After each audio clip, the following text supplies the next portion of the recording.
Montana families in our Canadian border communities, it's been a year of separation, tears, and sacrifice. But there's still hope that Washington and Ottawa can find a solution as pandemic restrictions drag on. Dennis Bragg reports.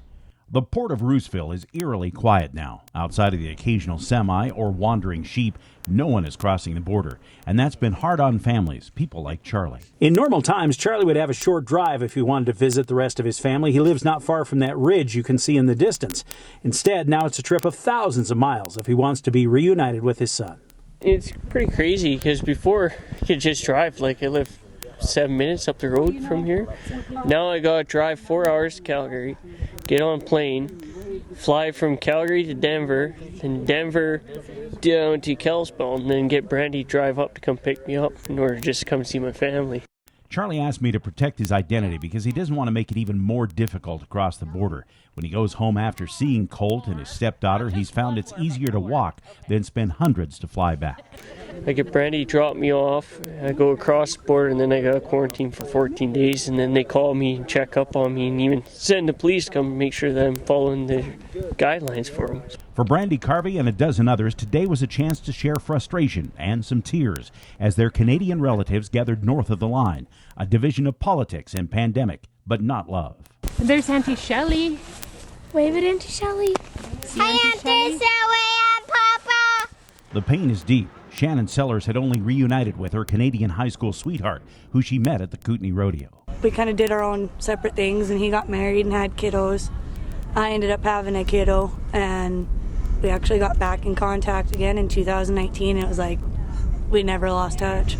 They got engaged 3 months before COVID shut things down. It's hard. It is definitely extremely hard, especially when you found your person after so many years, and then that person just kind of got ripped away. Now the couple tries to explain what happened, a tough assignment, especially to a 6-year-old.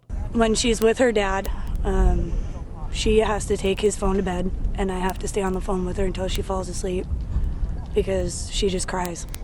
I love you too! For sister-in-laws Tammy and Sandy Bozarth, it's the first time they've seen family and a daughter married to a BC man. It's heartbreaking. It is very heartbreaking. You know, you're so close to him and you can't get over there. So that sign's pretty true today, huh? It is, yep, absolutely. We have cousins too in Fernie that we haven't been able to see. So it's hard. It's hard for everybody. It's the Tobacco Valley, no matter which side of this imaginary line you're on. And like my grandparents live right there. They're 200 yards from here. And we haven't seen them in over a year now. My aunt lives there. Haven't seen her in over a year now. We're just hoping for essential travel, that they deem family essential, that grandparents don't have to fly halfway around, the states to get here, and maybe that Canada will lessen quarantine a little bit just so that the families can be together, because as of right now, there's no way. I own a business, so I can't travel for the 14 days they need up there.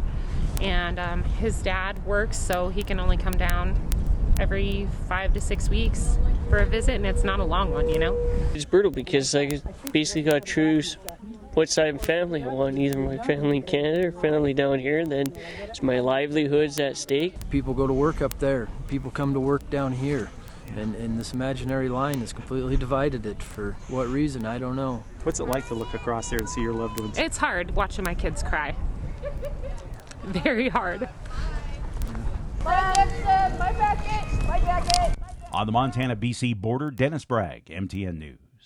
And Dennis reports the picture isn't looking better north of the border. Canadian health leaders are alarmed over another spike in COVID cases over the past 2 weeks, and British Columbia is returning to even tighter restrictions to try and reverse the trend.